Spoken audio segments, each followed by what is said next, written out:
Well, it's been a while. You there? I think so. Can you hear me? I think so. Houston, we have a problem. Yes!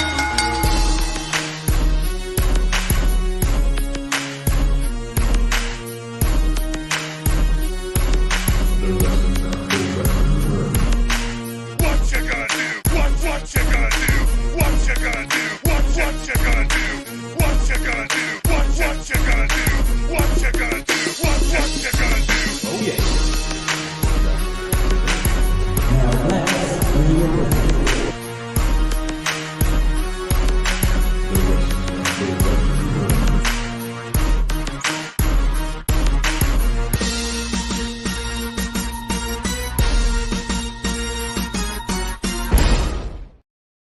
Whoa!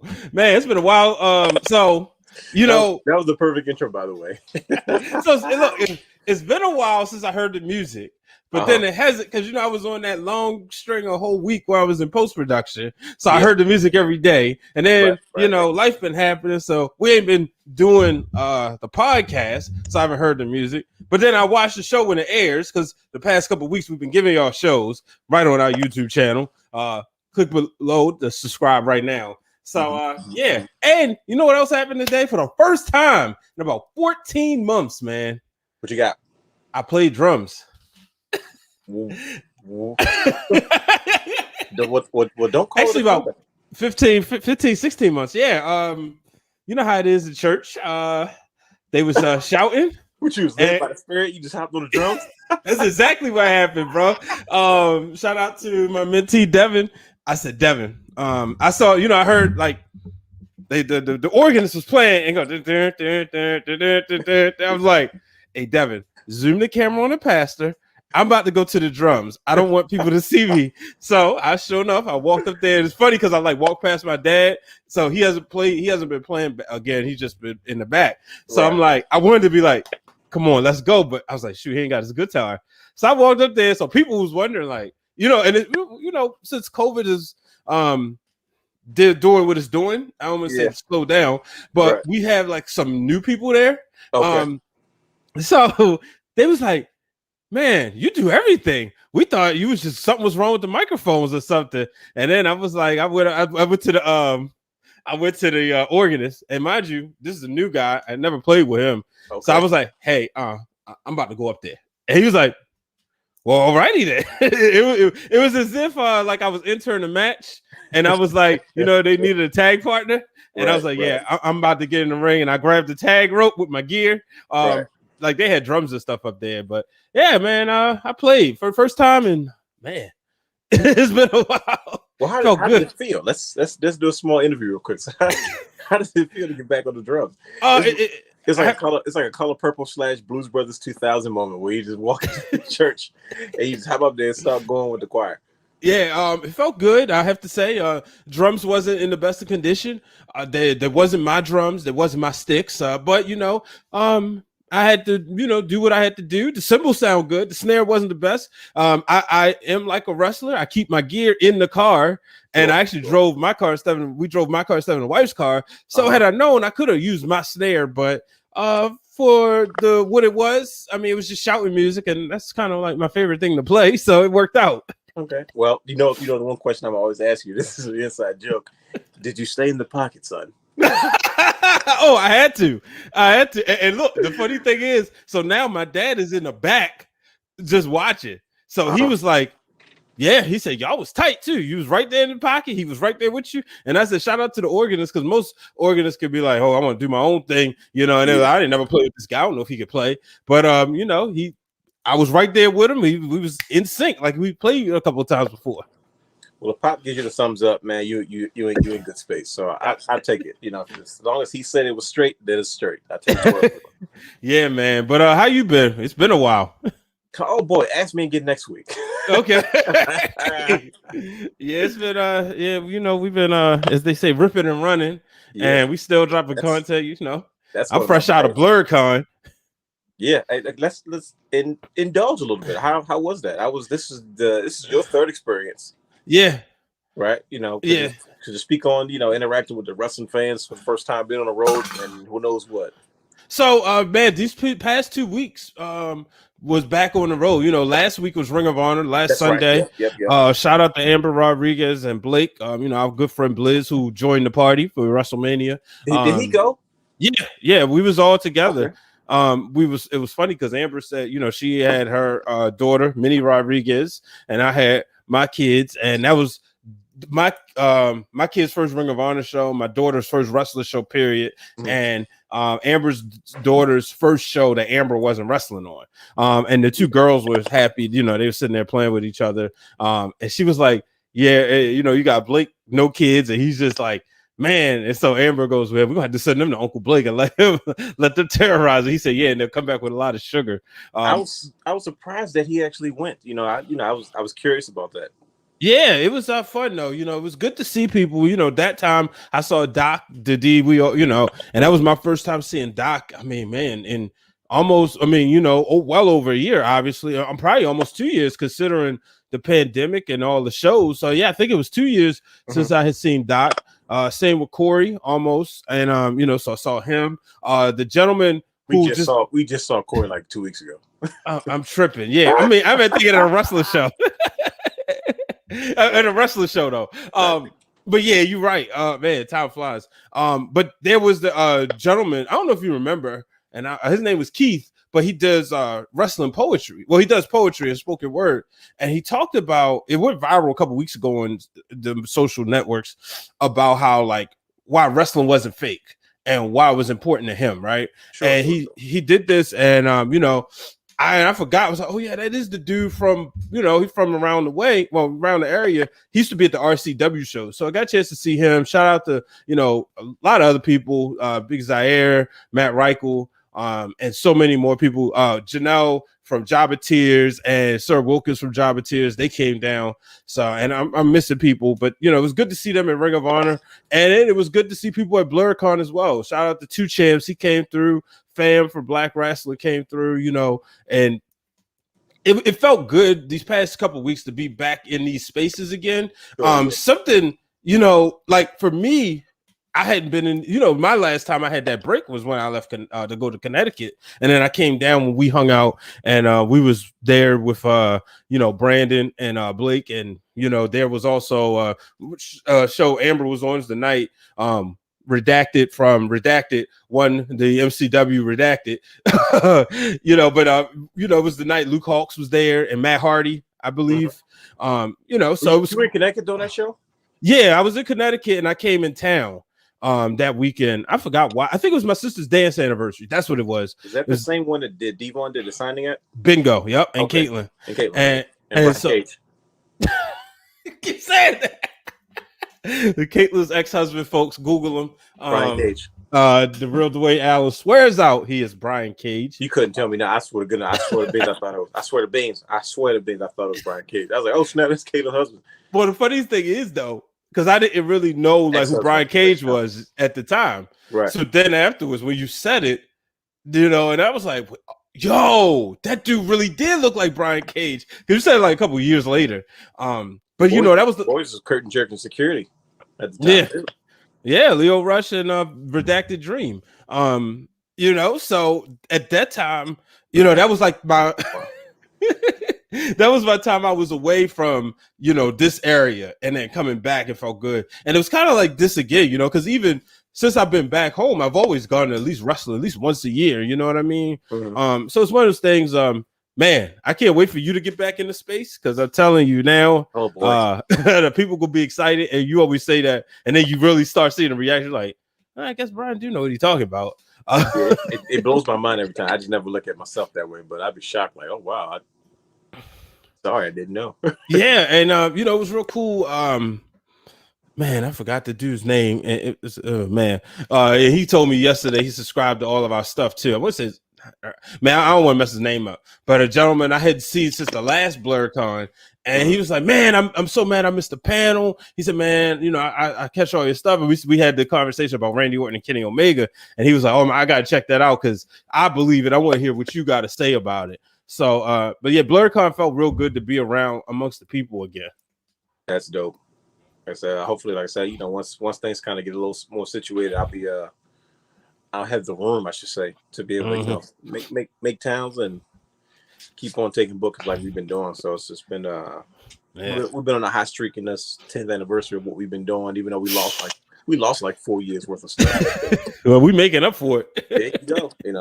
This is the best part about it. I didn't realize, even though it's a small audience, it's still an audience. You know what I mean? And when you hear what people have to say about us and the impact that we've been able to make, just based off the conversations that we had and who we are as individuals, man, it makes it all worthwhile to realize, and also it helps people to realize, like, look, you're not alone in this, in this niche, in this genre, and you can be yourself and don't be ashamed to be who you are, and Oh, I gotta give a big shout out to Uncle Rob, as we call him, Rob Parker from Fox Sports 1. He came down to the DC area on Saturday, and he told me a couple weeks ago he was coming to town, so it'd be nice to meet up. And we had lunch together. It was me, him, and a few other local journalists in the area. He's kind of like one of the people, like, he brings everybody together, and even though he's like literally on TV every day, right? Yeah. And on Fox Sports 1, he doesn't carry himself as this. He's too big to talk to anybody. He never did. That's why he got the nickname Uncle Rob amongst those younger guys. And like, and you guys aren't the only pictures I've seen go up with Uncle Rob. You know what I mean? He made his rounds. You know what I mean? I was like, there he is. It's very unique to have someone that's that genuine and that consistent, with a bunch of no names. We're always young, up and coming, but he has never forgotten our faces. He's always willing to extend a hand. And like I said, even if you don't always recognize you in person, like, oh yeah, we talk all the time. I'm coming through. Let's have lunch and catch up. So I walked in, the restaurant. I'm like texting him, like, hey man, I'm on my way. He said, walking in now. He goes, hey, what's up, Brian? I was like, he's, he sees the Realm shirt, the other one, and he's like, man, how's the wrestling stuff going, man? I see, y'all consistent. And I told him, so that felt good too. You see somebody that recognize you and your brand as well. Right. So shout out to him. And for anybody who's baseball fans, I'm gonna give him a free plug. Check out MLBbro.com. It's there's always this conversation about black and brown players playing baseball, and traditionalists feel they don't play it the right way. But what they don't understand is, especially in the South American countries, that it's a way of life down there, and it's like a party. The same way we play basketball in the streets and there's like the loud music playing and whatnot, that's how they play baseball over there. So when they doing the bat flips and the jumping around and stuff, that's what they used to. So huge shout out to them. So he's putting these people on the map just with this website. So it was cool. No, I can imagine, just to speak briefly on the cultural differences. I know bat flip in baseball is considered disrespectful. You you do a bat flip in baseball. I mean, you're really trying to send a message that isn't so nice, but to hear that kind of just be like a kind of an act of showboating and having fun, kind of trash talking amongst your competitors, in South America when it comes to baseball. But of course, in the States, it's America's great pastime. So, it's crazy. Like some of the things, right? If like Fernando Tatis Jr., who's going to become the face of baseball, if he's not already, right? There was a time he had the bases loaded. They were up by like 8-0 or whatever, right?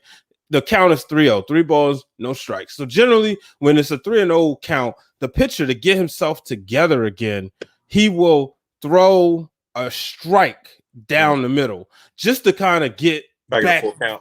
Yeah, just to kind of find his space again, right? To find his rhythm. So there was one time Tatis Jr., it was a 3-0 count. Like I said, they win it, bases loaded, 3-0, boom, he cracks it, hits it out of the park. And they're yelling at him, and he's running around on the bases. Play the game the right way, respect the game. And that's what I think a lot of people, they're like, all right, y'all got all these rules. Let's just turn away and play something else, Yeah. I mean, who knows? It's the crazy world we live in. Not like Brian H just got me to talk about baseball. So it's crazy day. Yeah, man. But speaking of craziness, before we get into the night's pay-per-view or last night's pay-per-view, whenever you're listening, my wife handed me this bag and she told me, don't open this until I get on the show, because apparently you sent it her way and said, wait till the show. So you gonna take a look or what? I'm ready for this. I'm going to see what this is. Uh-oh. Well, I'll be doggone. Ladies and gentlemen, Finally, I finally got No Mercy. The real Dwayne Allen kept saying it. He told me to get it. He told me to get it, and then he made it happen. So, yeah, we should cut the show off so I can play. No, oh man, I guess so. I guess since I'm doing Twitch, so funny story. I'm on Twitch a couple weeks ago playing SmackDown vs. Raw, and this guy on your screen or on the other side of the mic, wherever you listen, tells me, "Boo, where's No Mercy?" I'm like, I don't have it yet. So this is a good brother right here. He assured. I think the funny part was you didn't know it was me at first until you read the description. You're like, wait, what does that say? Realness 42? Right. I'm like, yeah, that's me. I know you're saying realness. Yep, that's like, well, I'm waiting for the 24. Like, no, it's 42 this time. Yeah, so I had that chase down a Nintendo 64 for months. Finally got one. Shout out to Jamari for getting me WCW NWO Revenge. Great game. So I'm ready to hop into this. It actually came with Superman, WCW versus the World. WCW versus NWO World Tour, which I had fun. I was streaming that, and it came with Mayhem, and that game is still not good. Mayhem wouldn't have been a bad game, but you can't downgrade. Like if that was the first, I played Mayhem. I played with Kenny Chaos a lot. Okay, I don't know why. I guess his outfit. I'm an outfit guy, so who knows? I was listening to Bischoff talking about Jeff Jarrett finally telling his story about Bash at the Beach 2000. Or was that 99? 90, I think it was the infamous night Booker T wins the championship. And now I'm like, I want to go back and look at that because hearing it from his side, he doesn't diss Hogan, but one of the things he said was that if Hogan was the locker room leader, he should have did something along the lines of, all right, y'all, we need to get WCW back the way it is. He should have led the charge instead of, Hogan was just about the money, his business for himself. Yeah, and you really that's see what the reputation was, I should say. And listening to Jarrett, that's what it sounds like, But that takes me to the night. Money in the Bank. You want to start with the close? It's up to you. Like this is, how we do. So yeah, I want to get right into it. John Cena returns after a phenomenal match between Roman Reigns and Edge, which we'll talk about. But like I said, with John Cena, he was that guy who said, "Okay, let's step our game up." And then you've gone on record saying a lot of times that he wouldn't leave until he felt the company was in good hands. Hence the AJ Styles coming along. It's like, oh, okay, this guy's got it. Roman Reigns doing his thing. But John Cena back tonight, man. I know that's your guy. Is it? Yeah, come on now. We got videos to prove it. You was a part of the Cena Nation. I think you was the first person that was around my age at the time. Yeah. No, that I remember literally saying, I'm a Cena fan. Before The Rock, before they got really heavy involved. It was right at the beginning, right? Because for those who don't know, we met in 2011, the year the Rome started, and it was around the time when we met was around the road to WrestleMania 27, right. And so you had The Rock and Cena, and then you had the Miz was there, right?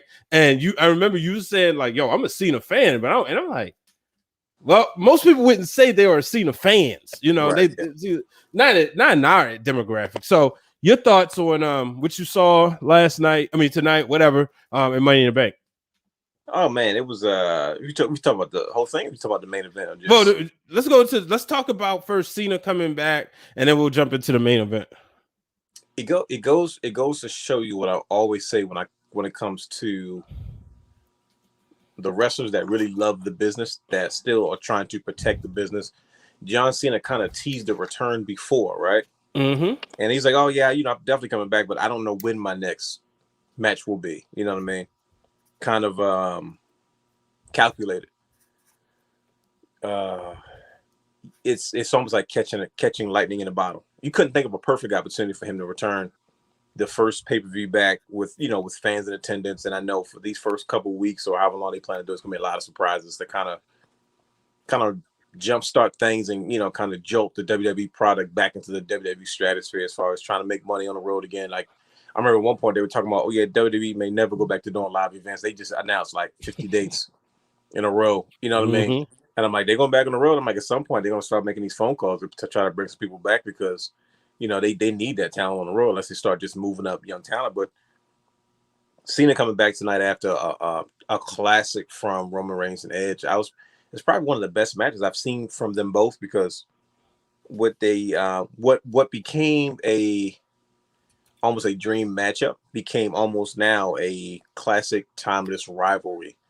I saw something that I have always criticized Reigns about, which is why I never liked him early on, was I saw his reign tonight on a whole different level. He has just gone to the stratosphere. Talk about it.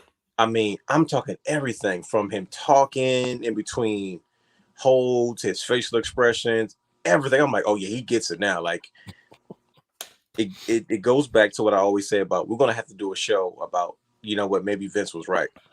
Vince McMahon sees things almost 15, 20 years before we all do, and we look at him like he's crazy for it, but he was right. You know, Roman is the guy. Like, I watched him tonight, I'm like, man, he put on that classic with Edge. And of course, Edge is like having a blast. He's getting a chance to work with this young group of guys that he probably was up next to work with, you know, during that transition years, where, you know, one group of talent was kind of starting to be phased out. And, you know, he missed the early runs of the Daniel Bryans and the Seth Rollins and the Roman Reigns and that group of guys and girls being made. But for them to put on they told a great story. Mm-hmm. And they told it in a way. And this is when you know you're dealing with greatness. When you have a dance partner that can orchestrate and pull off, they did three major things that I've noticed about that main event. Was one, it didn't matter who won and who lost, right? Mm-hmm. That's how good the match was. Two, they moved the needle.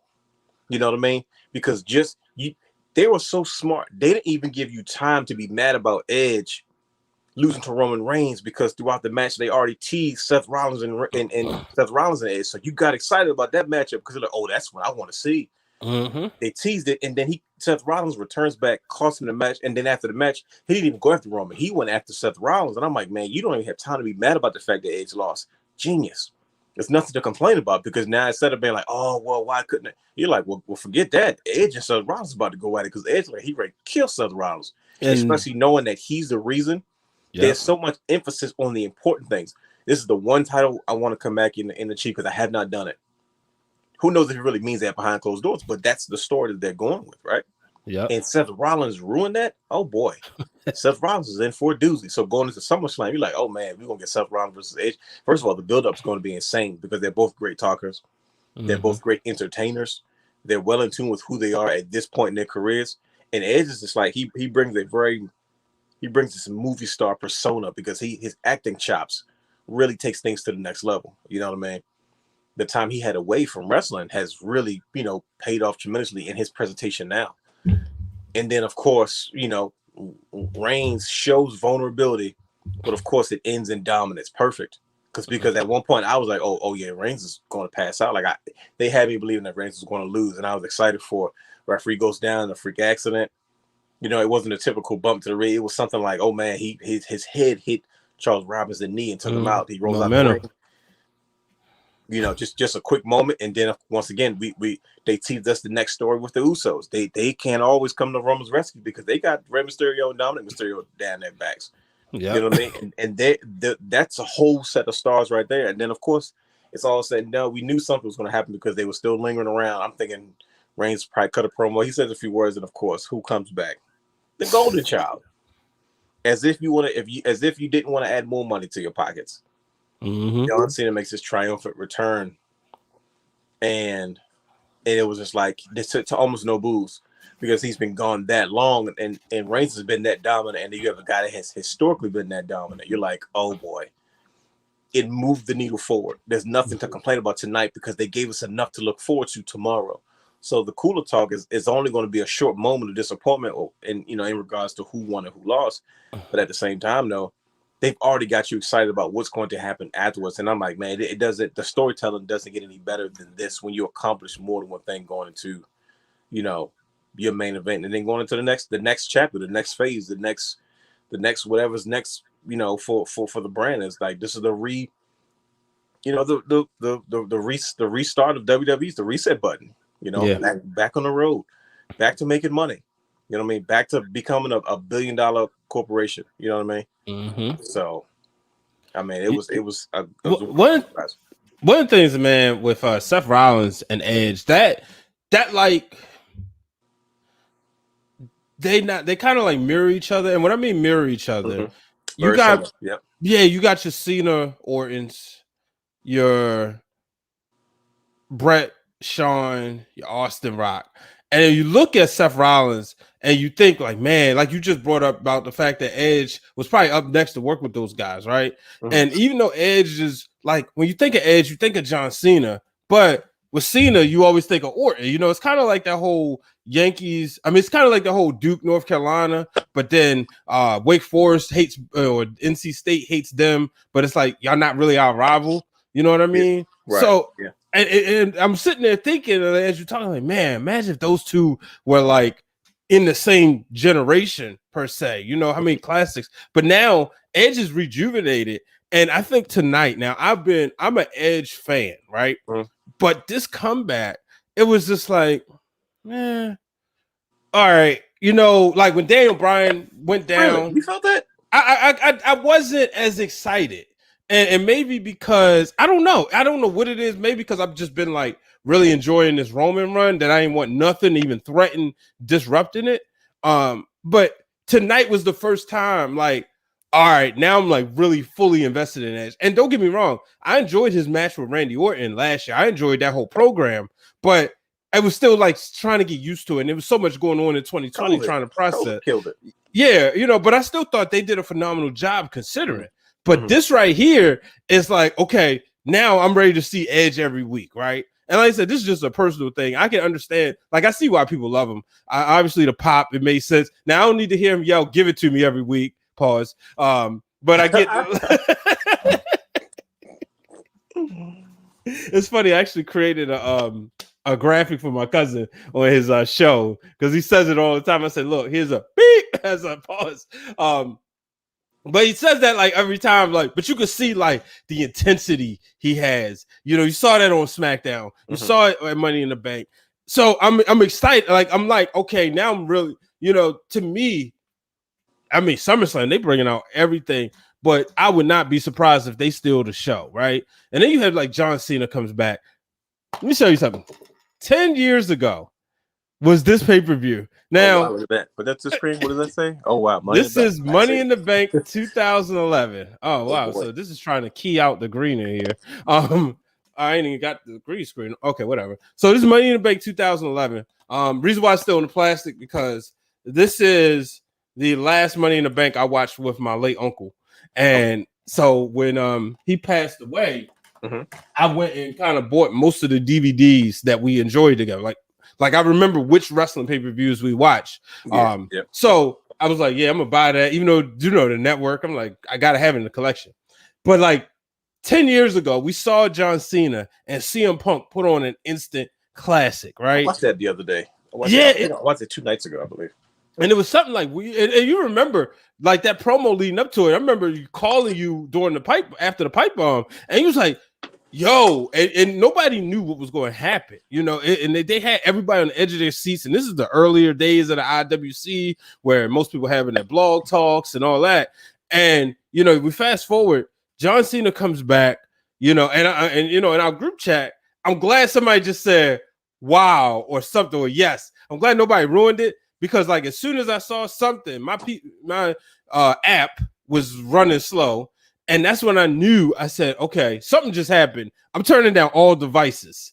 And sure enough, Cena comes out there, and I definitely flipped my phone over.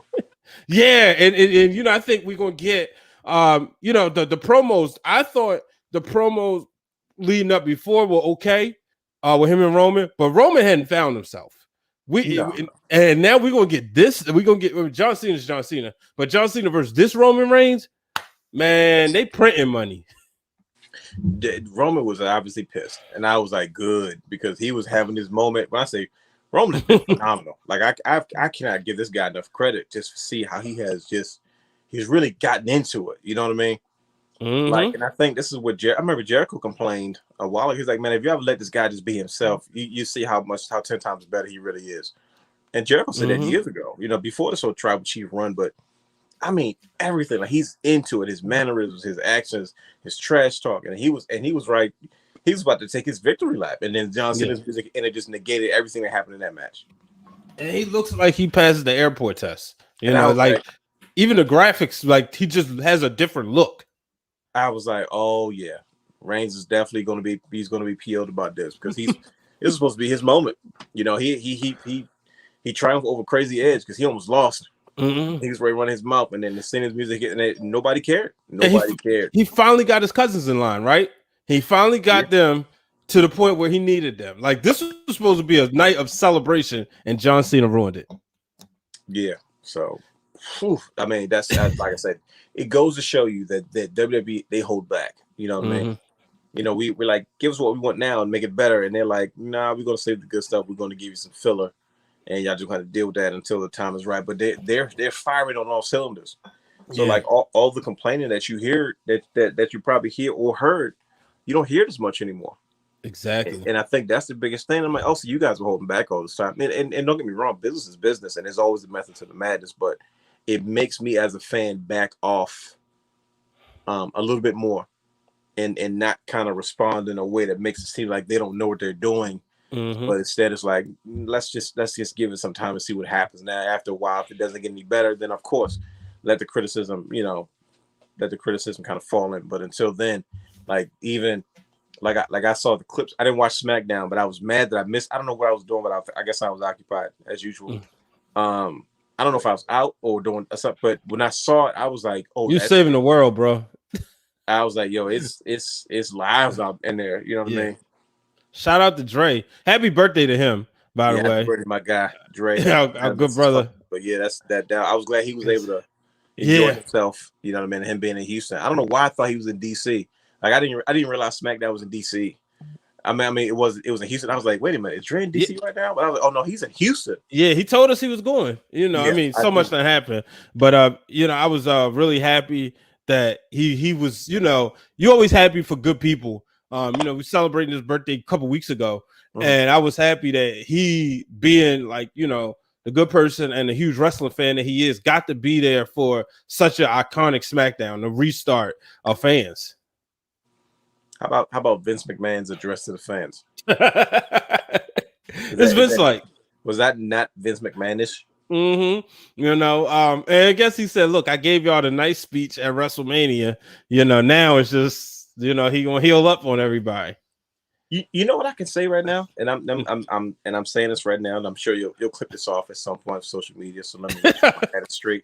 I got nothing up my nose when I say this, but for the first time in a long time, I'm really excited about wrestling again. Oh wow! You know what I mean? Like, wrestling has always been there for me. Through thick and thin. When there's an escape that I needed for anything, it was there. You know what I mean? And it's so much going on in the world of professional wrestling right now. That's positive. We've gone through a lot of tough times, a lot of difficult situations and circumstances, but just to see that the WWE hasn't lost its buzz, just to see that AEW is making tremendous strides, just to see that Impact has finally got fans in the building, just to see that, the NWA is making strides with, women's wrestling and all the collabs, and New Japan, doing more US shows. There's so much going on right now. NXT getting the opportunity to really enjoy the young talent coming up, because these are the superstars we'll be celebrating. To see these runs, to see Samoa Joe back in WWE, thank God. It's really got, and the independents get a chance to, like, those the ones who are honing their craft to get to these spaces have a chance to get back in front of the audience. Like I said, I remember just, like, being in front of a Ring of Honor audience, and the performance is like, man, these are some of the most underrated talent that's out there for whatever reason. But when they get a chance to get in front of the audience, that's their time to show what they can do, and that's ultimately what they build upon for their careers to move forward, to make better lives for themselves and their families going forward. And for me, that's really exciting. You know what I mean? It's difficult when you can't wrap your head around a lot of things in life, but it's like, man, to see that, to have that place of escape again is like, okay, all right, man. And this pay-per-view was like, the SmackDown combined with the pay-per-view. The AEW hadn't done it for me yet because I can't get through the whole show. Although it has its spots and its highlights, but man, to watch the show, it's like SmackDown, and to watch the pay-per-view, I was like, okay, we can get through this. We can figure this out. Yeah. I'll say this, man. It's cliche to say that if you don't like WWE or you mad at WWE, turn on something else, right? It's cliche to say that, but I have to say that you brought up a good point. I think like with the world of professional wrestling, you start to see a balance for everybody.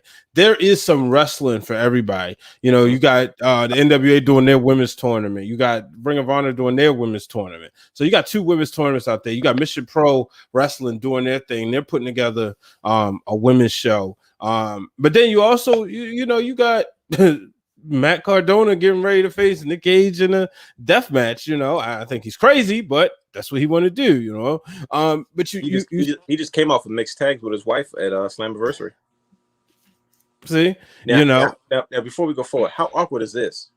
It goes Matt Cardona and his wife was fiance Chelsea Green, and some very toyetic gear, by the way, against his brethren in Brian Myers and his former girlfriend, his ex-girlfriend, Tennille Dashwood. Oh, wow. That's awkward or what? That by itself was like, I think I got to go back and catch this one because how did that work out? But I digress. Me too. Because I didn't get a chance to check out Slammiversary or anything yet. I just went, had some mama's cooking after church. So wait, so you had itis? Nah, just was over there, So you didn't take that after you ate?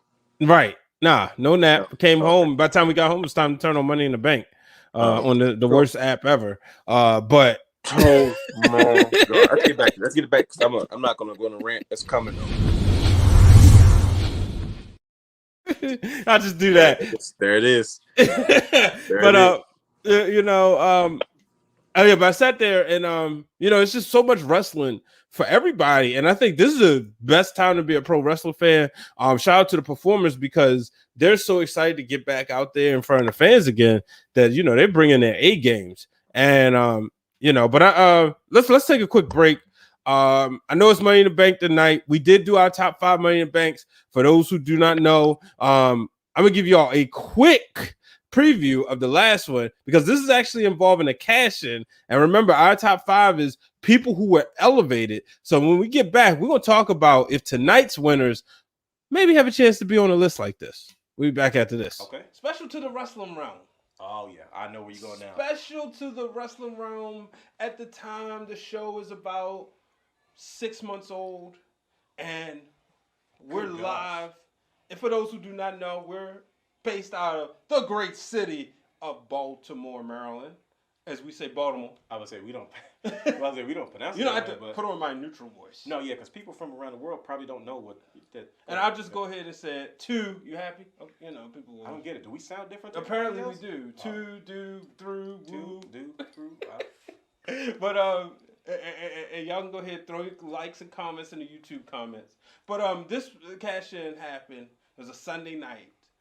WWE TLC. You guys should know who it was, but I wish you could be there. I'm adding the movie voice to make it dramatic. Go ahead. Keep going. And it was a match between 2 behemoths. For the World Heavyweight Championship, that iconic big gold title. For the World Heavyweight Championship. And one was held by a black man. He was one of the participants was the black man who's the champion. And that was Mark Henry defending the title and losing to the Big Show. Mm-hmm. But then an angry Mark Henry would send Big Show to the Hall of Pain. And that opened the doors for the Flight of the Valkyries music to hit. And suddenly, Daniel Bryan's running out there with the ref eyes on. And what was so funny about this, if you remember, and this what made the last moment, Seth Rollins, kind of like special, because Daniel Bryan promised he was going to be the first to cash in at WrestleMania. Right. I'm not cashing in. I'm going to wait till WrestleMania. I'm going to be the first person to do it, and that's when I'm going to win. And then all of a sudden, boom, here he comes, cashes in. He wins the championship. And what was even better, we got a chance to meet him after the show. All right. So make sure you... That was a long preview. I was like, I was getting to the show again. I was like, oh shoot, I'm about to watch the show like this. Like, oh, what happened? Like we wasn't there.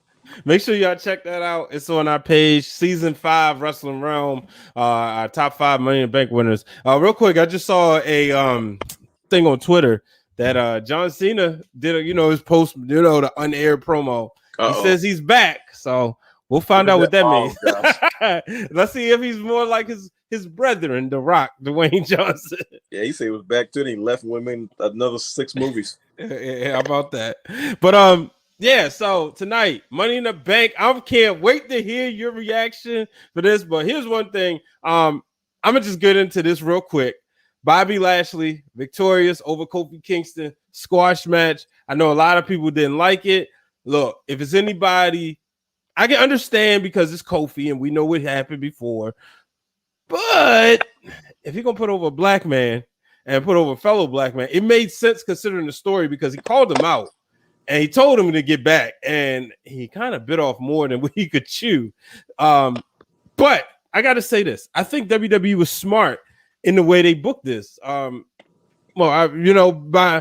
people was wondering, like, why is this early? And then I know with that comes, well, why are they doing this before the Money in the Bank match? And it's kind of one of those things you said years ago. A lot of times they'll let you down because they know they're going to pick you up. And they're gonna let you down again or whatever. And I think it made sense for this match to take place before that. That way you don't have this whole distraction of the cash in. You want to really focus on Bobby having a dominant win for not the first time, but it's been a while since he had a win like that. No doubt. I mean, it goes back to what we've always said about Bobby Lashley, and this is the good news. Mm-hmm. He is getting a credible slow build, and sometimes that means you need credible wins against credible champions. Kofi is a history-making WWE champion in the company. Also one of the most decorated superstars of all time in the company. Mm-hmm. And for him to dominate someone like him, it's only building the monster of Bobby Lashley. You know what I mean? And that's a push that we haven't really seen too many brothers get. It's very Brock Lesnar-esque to me, and not to compare the two. But the slow build for Bobby Lashley is still going on. Where he's another one. I'm telling you, I watched his promo on I guess Monday. Was it Monday? He did the VIP lounge, and his delivery is so much better. He looks so much more comfortable being this, when he kind of approached, he looked unhinged, He approached MVP and he was like, yo, Kofi called me soft, and that's just this, that, and the third. He's like, you know what? He was right. He starts throwing it, and MVP looked obviously shook because they were all this is why the Hurt Business had to break up, right? Because this black 4 horseman lifestyle wasn't the point of the group or Bobby Lashley, because it made him very flat or one-dimensional. They're trying to build him to be this monster. It was a key part in the story of the building of Bobby Lashley. And this is like the run I felt like he was not due to get then, but this is where they always wanted to go with a character like Bobby Lashley, what he's been able to do, and now he can deliver. He came out there unhinged, and MVP was like, wait, he's like, yo, you trying to make me feel better with women, and this is dumb stuff. Like, Kofi's right, I am going soft. And then once he destroyed that thing, and then he really addressed his issue, the way he addressed what he was going to do, and then for him to actually come and do it, like it wasn't a squash match like it made Kofi look bad. No, Kofi's no joke. And the fact that he took Kofi out in the way that he did shows the level that Bobby Lashley is starting to ascend to. You know what I mean? And you gotta think about it. If we get Brock versus Bobby Lashley, it's gonna pay off, right? Because you're gonna say, wait a minute, you're gonna have this one giant versus another, or Lashley versus a Goldberg, you know what I mean? It turns into a big deal because it's like, okay, cool. Well, they both had these dominating wins and these dominating runs, so it makes sense versus someone that's trying to be this versus someone that's already there. Yeah. So it's understandable, you know what I mean? And I have no problem with it, like I said, because anytime you got two black guys in a program like that, and but pushing each other to be better than they were before, I'm always for it. So yeah. So now let's address the elephant in the room. I should have clipped this off. But a couple of months ago, you said in the early days of the Wrestling Wrealm Now podcast, you was having a hard time taking Big E seriously. Fast forward, saw what you were seeing, started agreeing. Tonight, he's Mr. Money in the Bank. What was your thoughts when you saw it happen? One, I was surprised. I didn't really, usually when you go into a Money in the Bank, you can kind of have your predictions. I didn't really have one. You know what I mean? Okay. I was like, I wanted to go in with a clear mind. Let's just watch and see where it goes. But the best part is about the performance of the matches. They did such a good job of distracting me from trying to figure out whether I was right or not. That wasn't the only thing that was distracting during that match. Bro. Because Peacock kept hitting us with the Peacock really cared. Somebody else, baby. That's all they kept doing, bro. I was like, yo, when I say I was getting livid because I missed majority of the match.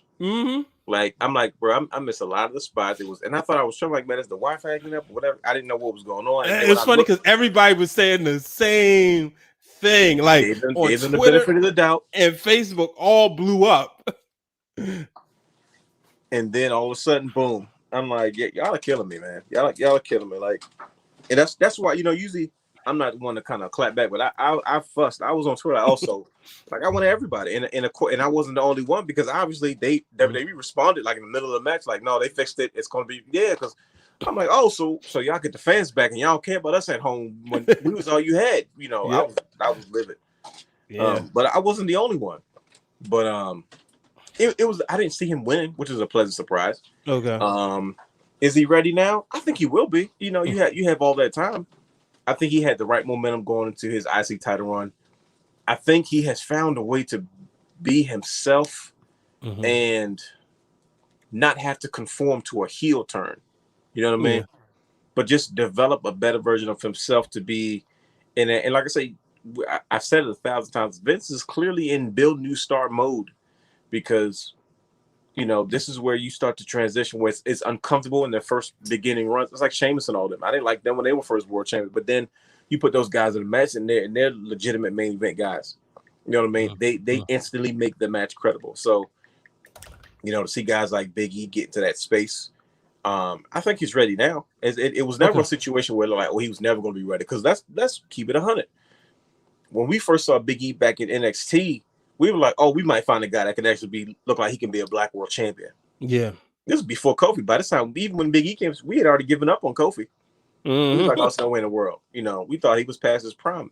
And then, he did the whole New Day thing and everybody was disappointed. But to see him still be able to be himself and develop, and he had his IC title run and he kind of got out of that. And then now in this space, he's got all this time to figure out how he wants to do it. And he has shown that he has it in him. I think as he develops, when they think that he's ready, man, more power to him. I mean, you talk about another Black World Champion. Come on, man. Like, you think I'm not going to be okay with that? The thing is, too, people got to realize this about the Money in the Bank briefcase. You got a whole year. That's the whole thing. And that's an eternity in wrestling years. Are you kidding me? Yeah. And a lot of people, because, just think about last year, Otis won and people complained. And I'll talk about Nikki Ash in a minute. But one of the things people kept saying, oh, they got this year's Otis. And I was like, my thing is, I don't see WWE wasting that. And it's one of the things you said on the show that we did was, fans get upset because it's like, okay, this is an opportunity to build a new star. And then when they kind of throw it away, or when that star doesn't live up to the potential, you know what I mean? Because maybe somebody in the back saw something in Baron Corbin, right? Maybe somebody saw. They all did. He was getting a big push, but he just wasn't ready. Yeah, and then they said, okay, it's not working. Maybe somebody saw something in Mr. Kennedy, and it's like, okay, we gotta get that briefcase off of him. So I think it would work if he didn't get injured. Yeah, with Otis, I think that was a throwaway. I don't think nobody really saw anything. I think it was COVID era. They didn't know what they were doing. It seemed like they were just trying to catch lightning in a bottle. Exactly. So with like tonight with Big E, like you say, you got enough time to figure it out.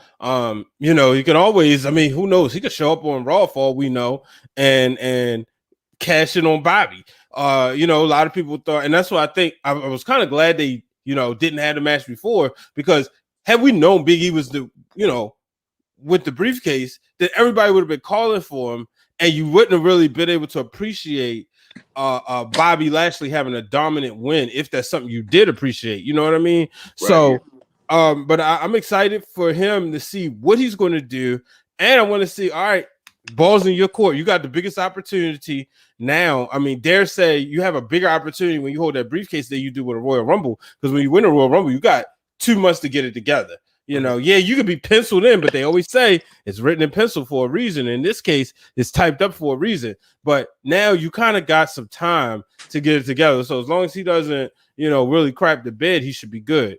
With Nikki Ash, I'm excited for her because I see superhero, and we haven't even got a chance to talk about her since because she's made a huge, tremendous change since we last did the show. But she is somebody who this fits. Like if anybody has ever had the opportunity of meeting her, I did some, when they came to do work at my shoot job with the children, you saw like she was just there playing with them, and it was like it was who she was, right? Like her and Alexa Bliss, they was playing, but like Nikki was getting like playing like she was under the soccer nets, like she was in, like they had her captured and stuff. So her being almost a superhero, this is perfect for her. And I can see it being money.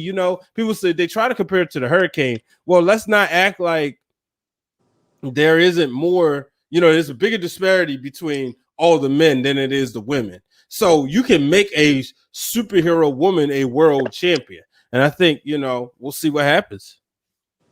Yeah, like the Hurricane started out as a joke. You know what I mean? And it got over. And it became one of the most beloved characters in all of WWE lore. That's all he does. That's his money making when he's on the indies. Yeah. That's people don't want to see Shane Helms. They want to see Hurricane Helms. They want to take pictures with Hurricane Helms. That's what they'll always remember. And I think she has I was like, what in the world is she doing? Like WWE is tripping. Because she's such a very intense and serious wrestler. But when I found out it was her idea, I was kind of more relaxed. I'm like, okay, well, this is her idea. She's trying to make this work. Then, by all means, they have the right to do that. You know what I mean? So, yeah, I mean, it makes sense to that degree. And you can see where, like, okay, they believe in what she's doing. And, they're always going to be this corny, cheesy gimmick, the superhero gimmick, and it's there on purpose. Like, it's supposed to be corny and cheesy and gimmick because that's the whole point of it. Like, it's meant to be silly. Yeah. But sometimes you need that, you know what I mean? You need a change. Cause like look on one end, you have like how you have an intense feud with like Charlotte and Rhea Ripley. You know what I mean? Woo! Everything doesn't have to be that intense. Yep. You know what I mean? When it comes to the women's division, you have a lot of heavy hitters, but then at the same time, no, you don't have a whole lot of entertainers. But she is coming to entertain. You know what I mean? So more power to her. I'm interested to see where it goes. Yeah. You brought it up. Let's get right into it. Well, real quick, because Viking Raiders came up short against AJ and Omos. Were you surprised? Yeah, Omos is developing really well. Okay. A lot of people may be upset with the Viking Raiders, and they're, a lot of people want to see a different version of them. But if you saw where those guys came from, I don't think they mind being entertainers right now. Yeah, I saw them in the earlies. I saw them in the Ring of Honor Top Prospect Tournament. I saw them as a tag team. I saw them as War Machine, then as War Raiders and stuff like that.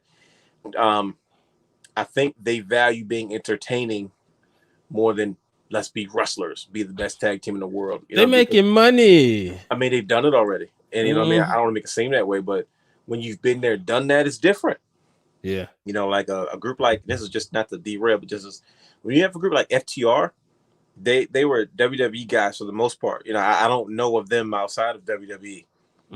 They were NXT born and raised from my perspective. I don't remember their career. I didn't see them in anything else. But with Viking Raiders, they did everything already. They went to Japan. They went to Revive. For their generation, that's like all the major stops before you get to the money. Yeah. That was kind of them. And it's like, well, let's adjust to this new form of tag team wrestling. We're not here to really start revolutions, because if you look at tag team wrestling now, it's still not popular. They try to make it popular, and it's really not. You have to be entertaining. That's why the Young Bucks are doing what they're doing in AEW now, and they're still the most popular tag team there, not because they're putting on great tag team wrestling. It's because of what they're doing. They've gotten back into the we don't care butthole gimmicks where they're trolling, they're being smart, they're kind of letting the flag fly. But that's what you need. Like, what if they were out there just putting on great matches? They wouldn't be a big deal. That's why FTR is in the pinnacle, or whatever they call themselves, because You came there to be the best bet tags in the world, but now you in a whole faction where y'all beefing over a gimmick. It's a story now. Mm-hmm.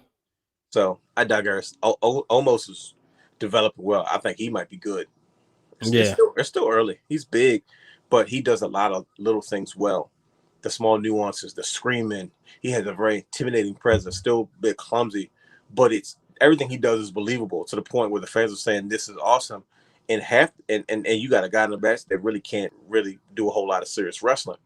But if you look at what he's been able to do compared to the other giants that have been in the world of professional wrestling, I'm like, oh, he's just getting started. He's doing that well. You know, with AJ Styles and the way they do their matches, he doesn't pretend to be something that he's not. Yeah. He literally comes in to be the muscle and that's it.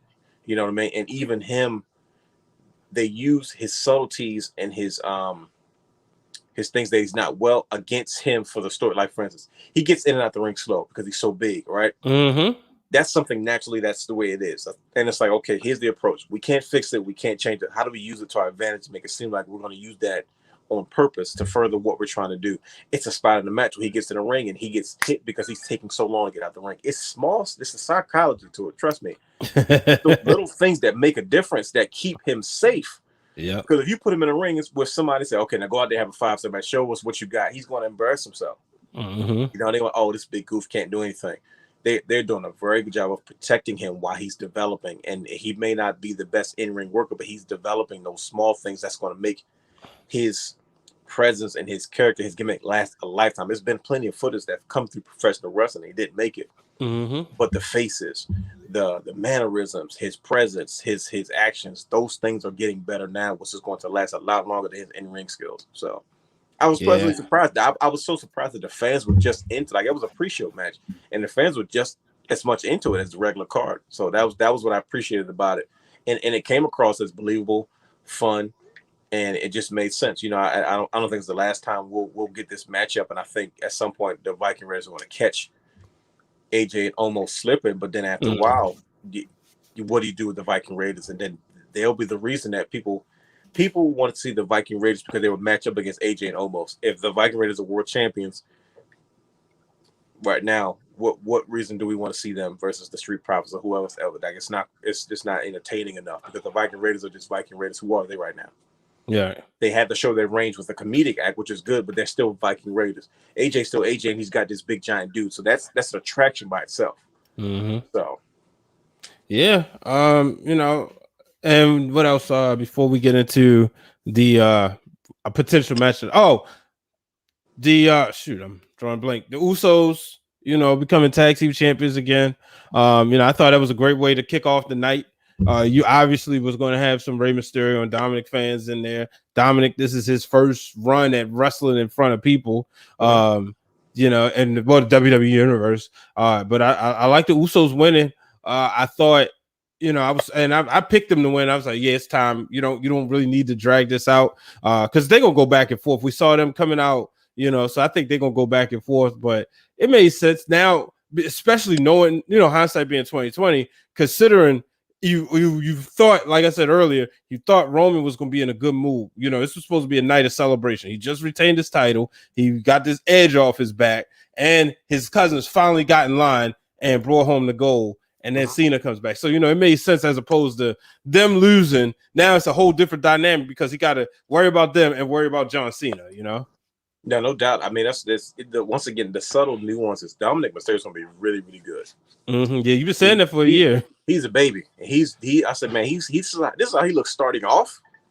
I said, he hadn't even got his feet wet, man. Like once this, I mean, I know he's having a blast being there with his father, being able to learn from him. And I know it's been a dream of Ray to be able to kind of, you know, walk his son through all this stuff and I guess considering his last run, you know, look at what Ray was doing 25 years ago. Yeah. You know, and it's crazy because it's like we're getting another one. You know, of course they not built the same, but like, you know, it's crazy. Yeah, he's done well. It was just once again the match is all veterans in the match minus one kid. Mm-hmm. You know, so 3 out of 4 guys in the match they really put on a show. Once again, it wrestling looks believable again. You know what I mean? Yeah. Like everything makes sense. And then even something as subtle as after the match, once again, I keep saying it, the subtle nuances. after the match when they were celebrating, you saw Dominic and Ray getting out the ring, and they were going to go after the Usos. Like Ray undid the straps, and they was walking. I said, "Oh, they still want smoke." That's the first thing I said. And then, and if you don't pay attention to that, you don't get it. But then later on that night, who comes running out to stop the Usos in the first place? It's Dominic and his pops. And I was like, see, that's that stuff that continues. And I'm like, man, you're pushing more than they pushed 3 different storylines in your main event. Like you set up, you continue one feud, right? You go back to a fresh feud, Seth Rollins and Edge, and of course, and then Dominic and Ray still got beef with Usos, so they couldn't get involved. And then all of a sudden, John Cena comes back. So now you move that near, like, dude, you just killed 3 birds with 1 stone. Yeah, that's what your main event is supposed to be. You know what I mean? You're supposed to be so overwhelmed with everything that went on. You don't have time to complain about what you did, what you didn't like. So then when you do complain, it looks like a column. Yeah. It looks like an editorial in a newspaper, which is okay. But after a while, people won't focus on that because they have too many other things that they're interested in rather than focusing on the one thing that nobody liked. Exactly. So who wins out of freaking Roman Reigns and John Cena? These are the gold. This is like the new Randy Orton versus John Cena. Like, who wins? Like these are the 2 most dominant figures in WWE history. Everybody knows that Vince is golden boys, and now they're gonna force the fans and they're gonna play against each other because now you have to pick. Well, which one does Vince like the most? Roman's got this dominant run that doesn't seem like anybody can beat him. But if there was anybody to beat him, it would be John Cena. But is John Cena really going to lose? There's all these questions that you have to ask, and you just don't know the answer because, But this is what's going to bring your TV ratings. This is what's going to bring your advertisers. This is what's going to bring fans out back on the road. Like John Cena's jump starting the run. Him and Roman, come on, man, on the card together. Whew, man, just money everywhere. He got new shirt, new colors, look like Green Bay Packer colors. Unreal. Yeah, they ready to start print money again. Let in 2 years they probably be right back to where they were.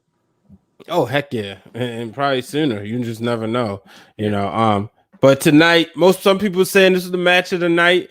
Charlotte Flair becoming I don't lost track how many times. But she's 22.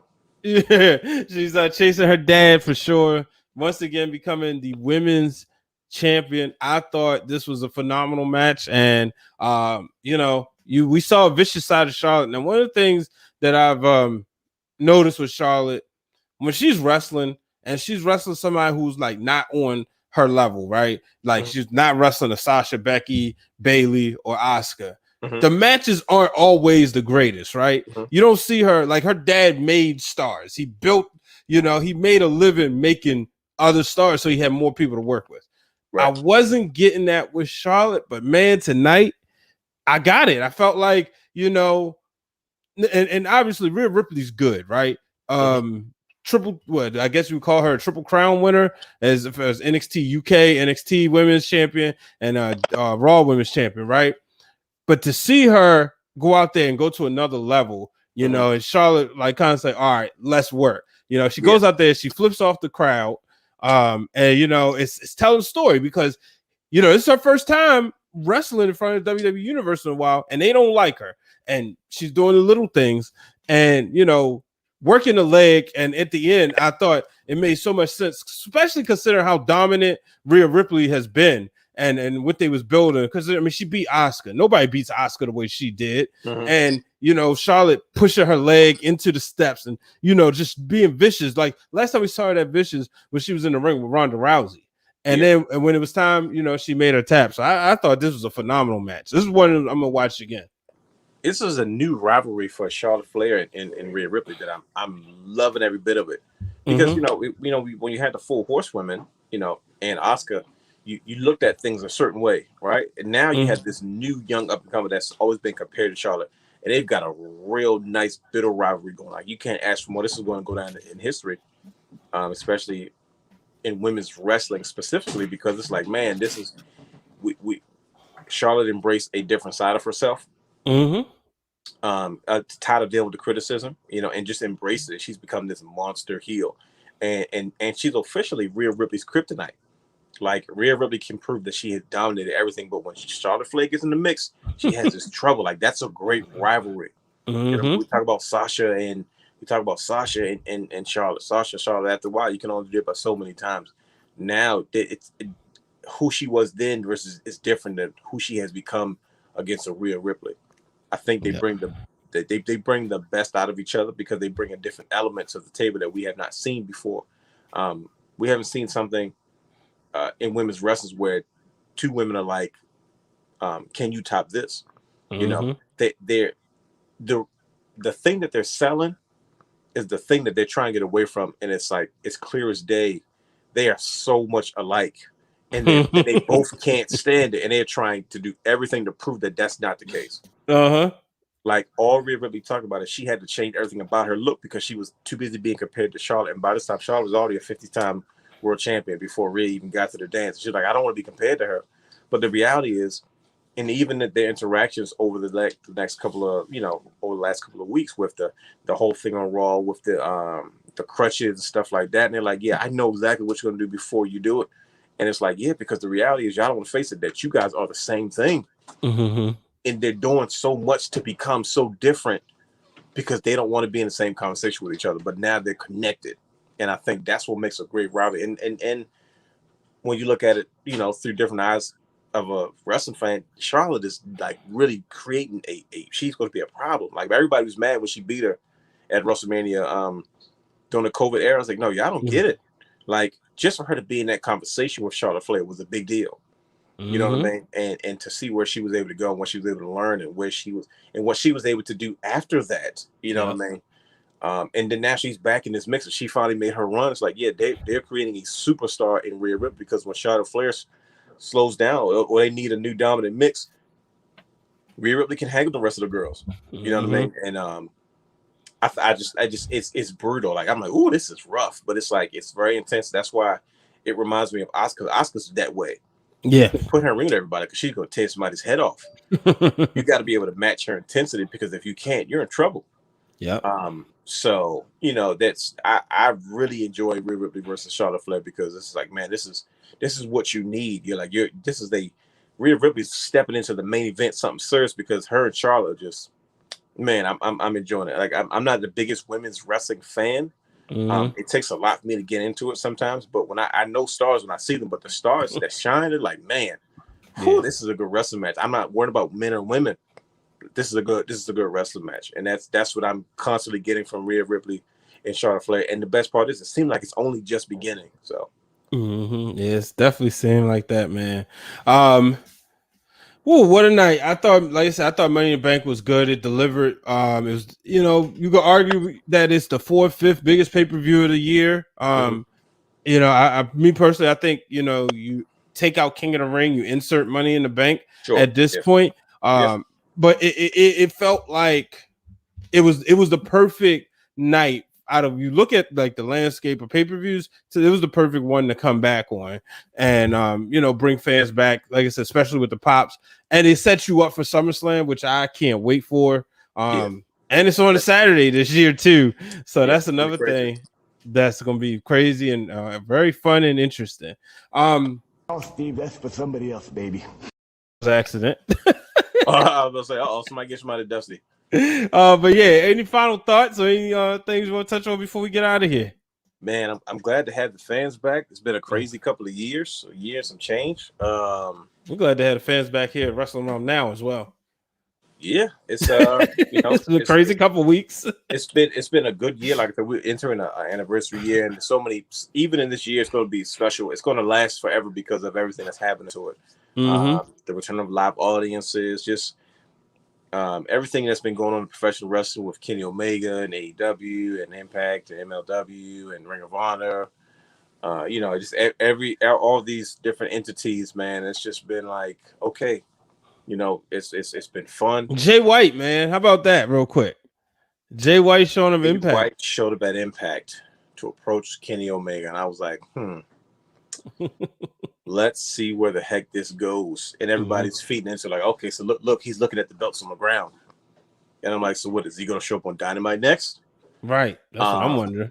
I like him in Impact because Impact needs that the most. They need credible stars. They got a lot of young talent, but they need to continually bring in those credible stars. And I'm interested. I'm interested to see what happens. I'm interested to see what happens with Daniel Bryan soon, rather than later. yeah, man, I just to me, Money in the Bank tonight was also something that kind of brought me back. Like this is why we do this. This is why this is fun. This is why it's keeps you in. Why you jump to the phones and the social media and the YouTubes and you catch up on these types of things, man. So it's just I had a blast. It was fun. I'm looking forward to Monday and Friday and Wednesday and whatever all these days these wrestling shows come on. So every day of the week. Yep. But yeah, you brought it. I couldn't have said it better myself. This was definitely one of them shows, them nights where I couldn't wait to get here. I couldn't wait to get and do this show because it's like I want to talk about it. Yeah. And at the end of the day, that's all you want. As a wrestling fan, you want to be able to continue that conversation, whether it's the water cooler, Clubhouse, Twitter Spaces, which I hear is going away, or your podcasting. When there's a good wrestling show, and if like we're not doing a show, I'm on like different apps, so I'm watching YouTube videos of some of the other podcasters in the spaces because I want to hear. I just want to continue that conversation. Yeah, no doubt. Yeah, but folks, make sure if you haven't done so by now, subscribe. We are 9 subscribers away from 1,000. Please. So subscribe, watch the shows, drive up that watch time. So we can continue to give y'all this for free and have YouTube pay us. So yeah, y'all continue. Appreciate each and every one of y'all as always. Make sure you subscribe to and follow us on Twitch. Now that I got No Mercy, I'll be playing that in the next couple of days. I got a busy week this week. So, but I will definitely be getting to it. Shout out to my brother for making that happen. And now I can give it a fair assessment between that and SmackDown 2. Okay. Know your role. Trust me. But until the next time, folks, he's the real Dwayne Allen. I'm Brian H. Waters. Too sweet.